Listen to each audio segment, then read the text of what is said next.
Се враќаме во студиото, заедно сме со Ана Чолович од Екосвест, разговараме на тема здрава животна средина, извори на енергија, колку гледаме кон обновливите, колку зависиме од фосилните извори, тоа нека биде општиот наслов. Ана, добро утро и добре дојде во емисијата Македонија на утро. Добро утро, добро ве најдов. Екосвест има став за извештајот за напредокот на Македонија. Кој е ставот? Доста е опширен ставот, не можам во една реченица да го сумирам, но ќе се обидам. Нашиот коментар главно е дека со години ни се укажува на едно те исто, особено во поглавието за енергетика и поглавието за животна средина. Тие се двете поглавја кои ние ги мониторираме вака како организација. И постојано, граѓанска организација, и постојано ни се укажува на тоа дека се чека долго време за некои законски решенија да се усвојат, дека административен капацитет немаме доволно. И тоа е нешто што, мислам дека повеќе од 10 години го слушаме. Така што дојде на вистина моментот кога тоа треба да се промени суштински и ставот ни е дека доволно чекавме, според нас, доволно чекавме, на вистина е потребно вистинска енергија, вистински инвестиции, проекти да се стават во функција за да може да мрднеме од мртва точка. Видовме во анкетата, се уште зависиме од оние традиционални начини на грејење, тоа особено во овој период од годината сериозно го оптоварува и буџетот, го оптоварува и животот, воопшто и институциите, инсталациите и така натаму, и воздухот и се понатаму. Енергијата ќе биде тема на денешниот разговор, ќе биде главната тема. Само да најавиме дека на средината на разговорот имаме вклучување, Дарио Николовски, директор на Агенцијата за енергетика, ќе се вклучи на оваа тема. Потребно е подобрување на рамката за управување институционалните капацитети за имплементација на законите и политиките, велите. Што значи тоа? Тоа значи дека законите кои сме ги транспонирале од Европската унија треба конечно да ги ставиме во функција да ги реализираме, односно да ги имплементираме во реалноста. Имаме ние како држава, и се надевам и Агенцијата за енергетика ќе го потврди тоа, дека имаме како држава доста амбициозни цели што треба да направиме ние во сектор енергетика за да се декарбонизираме. Ќе објаснам што значи тоа, да елиминираме употребата на фосилни горива, значи јаглен, нафта, газ и така натаму. Тие се горива кои придонесуваат кон тоа да емитуваме многу штетни честици во воздухот, а ова е нешто што не е само наша заложба, ова е глобална заложба за намалување на емисиите и полутантите, односно загадувачките материи. И сега, за да тоа го направиме, ние амбициозни цели имаме во нашите стратегии и закони, ама треба нешто повеќе од тоа да се стави на хартија, односно треба тие да станат реалност. Тоа значи дека законските решенија прво треба и да се синхронизираат помеѓу себе. Видовме дека има многу голем проблем со несинхронизирани закони за енергетика, за градење, за земјоделско земјиште и така натаму. Значи тоа мора да се стави, да се синхронизира за да функционира кој што треба. Институциите на вистина треба да ги подобрат капацитетите да можат да работат на вистински проекти, инвестиции кои ќе придонесат оваква трансформација, ја викаме ние, на енергетскиот сектор, односно од јаглен и фосилни горива, трансформирање во поодржливи и обновливи извори и да може да се овозможи таа пенетрација на обновливите извори на енергија во систем. Не само зборуваме за големи фотоволтаични централи, секој домаќинство треба да има придобивка од ова. Ја слушнавме анкетата претходно, прокоментиравме. Знаат ли граѓаните што се може да добијат и каде да се обратат? За жал не им е овозможено се уште тоа што треба да го добијат. Значи ние долги години коментираме дека фонд за енергетска ефикасност мора да се воспостави и тој фонд да биде отворен за граѓаните за да можат да си применат мерки за енергетска ефикасност, да си го домот да си го обезбедат да не троши толку многу. Сите велат многу е скапа струјата. Ако имате енергетски ефикасен дом, нема да трошите толку енергенци, автоматски вашиот буџет ќе биде заштитен. Но тоа мора државата исто така да даде субвенции и на голем број на семејства кои се сметаат за енергетски сиромашни. Значи семејства кои не се во состојба да си ги затопат или оладат домовите во лето. Тоа е практично и моментот инвестициите во пренос и складирање на енергија треба да се промовираат и да се подобрува мрежата. Велите административните процедури за поставување на фотоволтаици на згради се комплицирани и представуваат пречка за нови инвестиции. Колку ослободувањето на целиот овој процес ќе значи движење во позитивна насока воопшто на животот на граѓаните? Па многу, значи има многу иницијативи, еве гледаме сега дека и државите околу нас почнуваат со иницијативи, доколку зградата нема фотоволтаици или не знам зелен кров или што и да е, нема да биде пуштена во употреба, нема да добие употребна дозвола. Значи има некакви механизми кои општините исто така можат да ги применат за да стимулираат ваков развој, но и државата секако со олеснување на законската рамка. Ние веќе пративме летото, работевме со поголем број на експерти, работевме на предлог измени на подзаконски акти за да се овозможи да кажам се прозумерите, така ги викаме, нели, оние кои трошат енергија, но кои користат енергија, кои можат да произведуваат енергија. Значи домаќинство кои можат да инсталираат фотоволтаици, да им се олесни постапката, до некаде е направено тоа, но и цената не е поволна за тие да можат да враќаат назад во системот. Така што и тоа е нешто што треба да се направи во таа насока за да се забрза. И уште една работа која морам да ја спомнам, е многу релевантна на темата. Плодното земјиште не треба да си го дадеме за фотоволтаици. Значи тоа е да јадеме, нема да има што да јадеме. Следната борба на светот ќе биде за вода и за храна. И имаме во Македонија објавивме една анализа сега на 6 октомври заедно со МАНУ и со The Nature Conservancy, тоа е глобална организација која што вели дека имаме можност слободно на неплодни и деградирани површини да инсталираме 11 гигавати соларна енергија, што значи тоа е бројка која не може да ја замислиме ние што значи. Тоа значи нема потреба да ставиме. Има ли Македонија услови да живее во голема мера, не може потполно, меѓутоа во голема мера да живее од обновливи извори? Апсолутно, има ли капацитет да, апсолутно да. Ако се инвестира во обновливи, значи цената се паѓа, значи со секоја година имаме се поисплатливо и поисплатливо инвестирање во обновливи. Така што пазарот се регулира сам себе. Како беше пред 20 години многу скапо, сега веќе апсолутно не е така. И ефикасноста на самите панели се подобрува. Со многу помала површина се правите повеќе струја. Па добро, науката оди напред, со тоа се развива и оваа тема од општественото живење. Луѓето веќе стануваат свесни во светот, во голема мера се обидуваат да ги намалат моментите кои што прават трошок и кои што ја загадуваат животната средина, да. Кој го кочи процесот? Мислам дека има една општа инертност, значи еве го сопира. Па да, има некаква инертност, ми се чини дека научени се системите да функционираат нели како вообичаено што се функционираат и сега има многу мала желба да се променат работите. Тоа е некакво си општо, не знам, целото општество можеби не е таква, некаква летаргија има.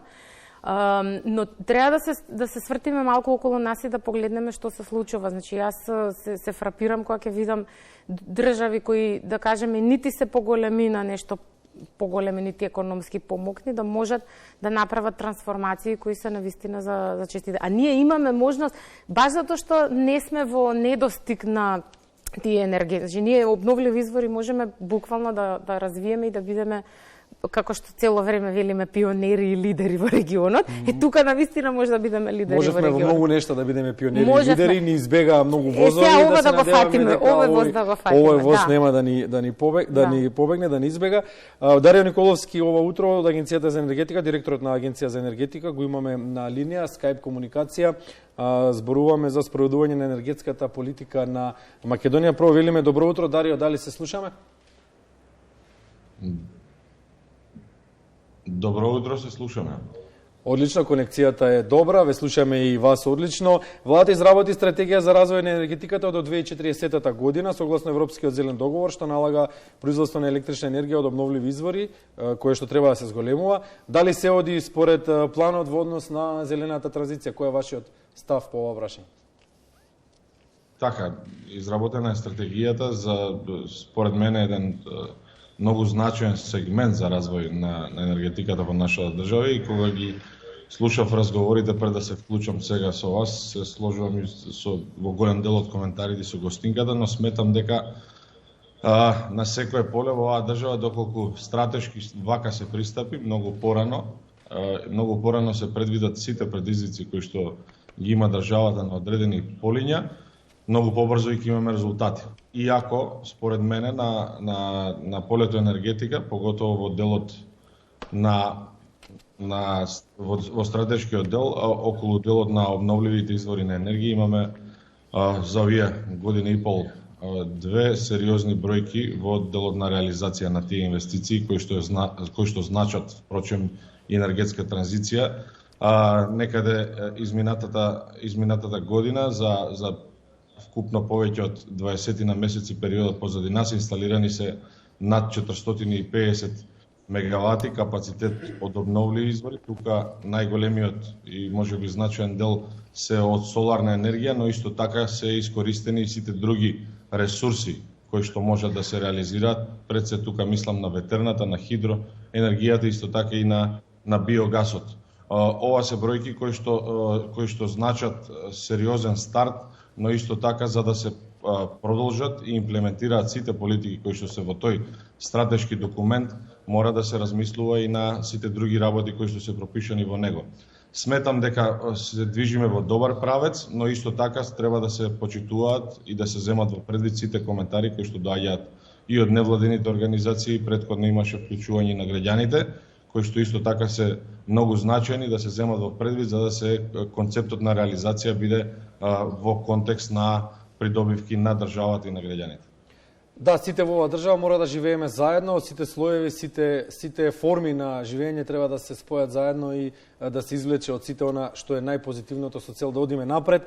Стратегијата е усвоена, усвоен е Националниот план за енергија и клима НПЕК, кој го покрива периодот од 2021 до 2030 година и го пропишува патот за остварување на целите до 2030 година, која е реализацијата на 5 најважни димензии на Европската енергетска унија, односно декарбонизацијата. Така е, владата донесе одлука некаде кон средината на минатата година во мај, го донесе и го усвои Националниот план за енергија и клима, кој што сметам дека е исто така многу значаен во процесот на реализирање на се она што говориме во моментов. Тој се базира на два сегменти. Едниот е емисијата на стакленички гасови и другиот е од она што веќе говоревме, тоа се обновливите извори на енергија.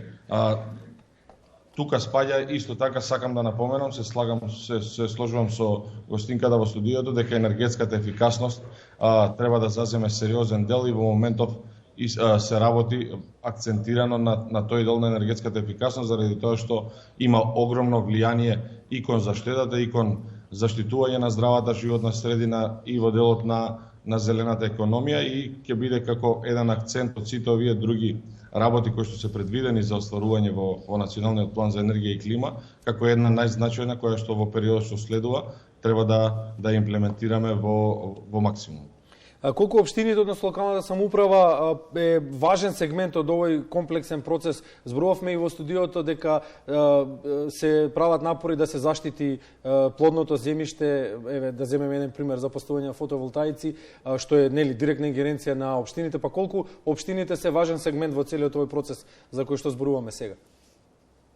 Според мене сметам дека се многу важна алка во процесот и имаме неколку примери, ќе го напоменаме примерот на општина Центар, која што веќе формираше и своје јавно предпријатие Енергија Центар, преку која што сама на локално ниво ќе започне да ја гради енергетската транзиција. Сметам дека таквите примери треба да ги преземат и сите општини. Нормално гласот кој што доаѓа од локалната самоуправа и од граѓаните околу делот на какво земјиште ќе се реализираат овие инвестиции, бидејќи морам да напоменам, она што до сега е реализирано го споменав, но она што сега следува и треба да се реализира во обновливите извори на енергија, се исто така сериозни проекти. Пред се тука мислам на агроволтаичниот парк Стипион, кој што е во Штип, на ветерниот парк во Старо Нагоричане на ВПД. Еве веќе и после 20 години, после 13 неуспешни тендери, спроведена е постапката за избор на изведувач за хидроелектраната Чебрен, која што треба да биде реверзибилна хидроелектрана со мощност од над 333 мегавати, сериозни инвестиции кои што треба да се реализираат и да не направат еден предводник во енергетската транзиција во регионот, но на страна од ова сметам дека општините треба активно да се вклучат во реализирање на овој процес и во делот на обновливите извори на енергија, но и во енергетската ефикасност за која што говорев претходно. Дарин Николовски, директор на Агенцијата за енергетика, ово утро гостиме во Македонија на утро. Ви благодариме за вклучувањето. Го гледаме во позадина европското знаме, до македонското, да се надеваме дека многу брзо ќе го фатиме чекорот со развиените европски земји. Ви благодарам на поканата. Поздрав. Благодариме уште еднаш. Да, благодариме уште еднаш. Тоа беше Дарин Николовски. Се враќаме во студиото со Ана Чоловиќ од Екосвест. Го видовме граѓаните, го видовме државниот елемент, го имаме во студиото граѓанскиот сектор, да кажеме, невладиниот. Велиме, ќе констатираме дека сме инертни, но имаме услови кои се екзактните чекори кои што вие би предложиле да се преземат во следниот период на пократок рок, за да можеме да живееме подобро на подолг рок. Добро, ја спомна стратегијата за енергетика и планот за енергија и клима. Ние учествувавме во тие фази на изработка на овие документи. Мислам дека воопшто не сме ние на спротивставени страни со државните институции. Апсолутно сме во иста насока, само ние можеби повеќе ги буткаме нели напред работите, а тие можеби од одредени причини не можат да бидат толку амбициозни. Можеби потемелно работат на случај. Секако е нормално тоа. Мислам дека имаат и други, да кажам, предизвици како социјалните предизвици и економските во регионите кои се зависни од јаглен. Јас би рекла дека на стратегијата која треба сега да се ревидира во 2024-та, требаше оваа година, мислам дека следната ќе се ревидира. Мислам дека треба многу поконкретни проекти и инвестиции да се наведат таму, затоа што критиката на претходната стратегија беше добро, предвидувате волку, ама каде? Предвидувате волку хидроелектрани, ама каде? Предвидувате волку соларни централи, но каде? Значи тука сега веќе имаме во меѓувреме и анализи и академијата работеше интензивно на таа тема. Мислам дека треба да се изберат приоритетните инвестициски проекти кои што ќе донесат реалноста. Значи, приоритетите се фотоволтаиците и ветерните на локации кои се безбедни за животната средина и за локалното население, и за такви има, ги споменав, значи тие се кои не припаѓаат нели на земјишта кои се плодни. Ќе повториме уште еднаш и уште еднаш. Така, има локации, тоа се деградирани земјишта. Еве само на 5 стари рудници, напуштени рудници во државата, може да се инсталират 650 мегавати соларни и ветерни централи, што значи има каде, само треба тие да се стават како приоритети и да се определат финансиски средства. Тука сакам да напоменам дека дистрибутивната мрежа мора исто така да се приоритизира, да се овозможи начин на складирање на енергијата, бидејќи ние со тоа имаме проблем. Ние велиме рек Битола не може да го исклучиме додека не дојде Чебрен, затоа што немаме базична енергија, затоа што само фотоволтаици и ветерни се пикова енергија, не можеме да си го пегламе системот. Тоа значи дека ние треба да обезбедиме складирање на таа енергија. Складирањето ќе овозможи долго, бидејќи фотоволтаиците нормално нема сонце 24 сати, тоа за тоа сме свесни. Така што треба малку поиновативно да се гледа на работите. Да ги разбудиме граѓаните, да ги заборавиме термопечките, да го заборавиме грењето на дрва, на јаглен и така натаму. Да, тоа ќе следи. Мислам, малку ќе биде поспоро со граѓаните, мислам дека ако државата на национално ниво предводи во брзи се граѓаните ако има добар лидер. Ако има добар лидер, ако имаат и можности. Затоа го спомнав фондот за енергетска ефикасност како стимул, а и државата треба да работи со комерцијалните банки да овозможи нискокаматни кредити за да граѓаните можат да инвестираат. Не го спомнавме гасот, а требаше да го спомнеме само. Тоа беше иницијалниот момент за овој реченица, да. Нема да е тоа како го велат сребрениот куршум, нема да е решението гасната инфраструктура за нас, бидејќи како што е многу скапа толку многу пари ќе отидат на тоа, значи треба малку повеќе со разум да се настапи. Каде може, каде функционира да, но каде не, има прекрасни други решенија за централно грејење за топлинска енергија за граѓаните.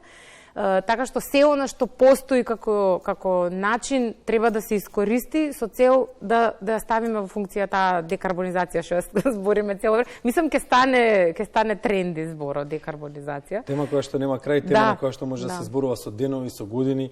Ана Чоловиќ од Екосвест гостин во Македонија на утро, благодариме за гостувањето. Ве чекаме повторно со нова тема. Не чекајте ние да ве повикаме. Исконтактирајте не вие. Да, благодариме уште еднаш.